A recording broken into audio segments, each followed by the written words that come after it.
Welcome back.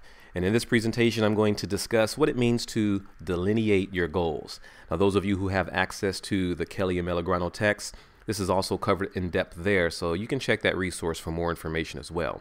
But with this next step, you're going to see why it's important to develop meaningful and very general goal statements. Now, many of you originally had very specific goal statements, and you'll find that if your goals are very specific, you're going to have some difficulty with this process. And this can also be a source of frustration because you might find that you cannot complete the delineation process with the goals you have. And in that case, you're going to need to revise and maybe even totally delete the goals that you have and develop new ones. Now, using one of the example goals, let's take a look at how this should be done. So for you, take a look at your new rank ordered goal list.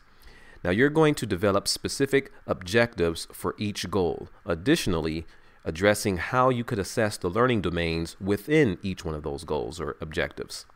So if our first goal is all students will be able to throw or pass and catch a variety of manipulatives with proper form and accuracy, what we need to do is develop focused content areas. In other words, objectives for meeting this goal. Now understand the difference between a goal and an objective first. The goal is the big picture, the broad overall final expectation. This is what you ultimately want to accomplish, and this can occur at the end of a semester or at the end of a unit. The objectives are the small steps that you're going to take in order to reach your goal. So we need to determine what we're going to do to reach our goal.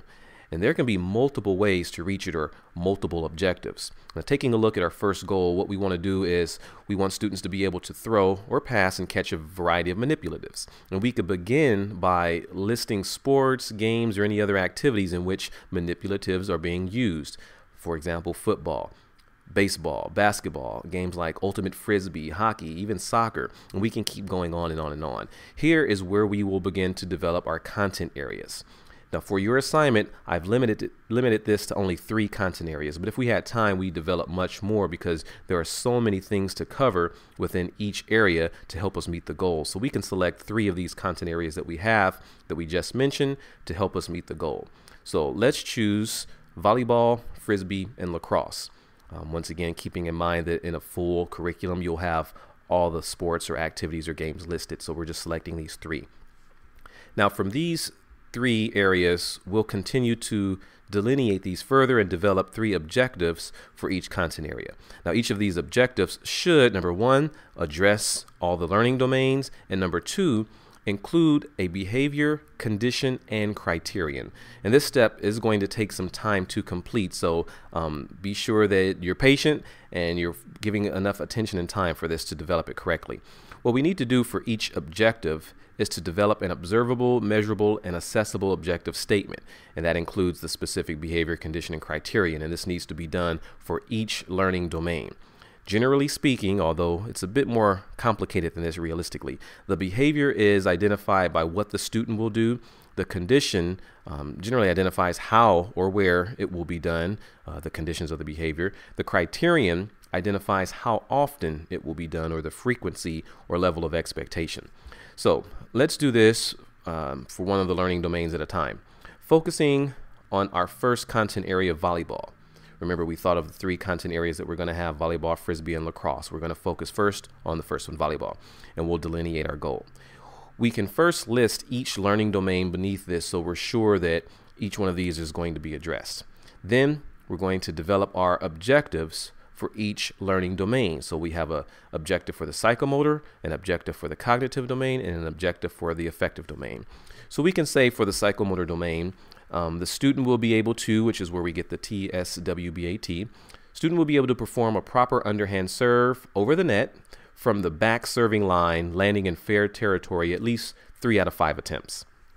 Our cognitive objective statement will be the student will be able to demonstrate their knowledge of volleyball passing and receiving strategies and skills by completing a multiple choice exam and receiving a score at or above 80%. And then an affective objective would say something like the student will be able to recognize and praise the contributions of others during a modified game by providing at least 3 positive comments during the game. Now, one important issue I want to address is when you develop your criteria, most people will take what I consider the easy and less effective approach when they find it difficult to determine a criteria. And this is when you get into the habit of saying something to the effect of 8 out of 10 times, or providing this number out of a specified amount of attempts. Frequently, you'll see this on something like basketball free throw skills when a teacher expects a student to make something like 7 out of 10 free throws. That's the criteria. Now, we all know some professional basketball players who can't do this. So why do we require this type of expectation from our students? The idea is not to put too much emphasis on the product, rather focus on the process. So avoid falling into the habit of using this type of expectation for your criteria over and over again.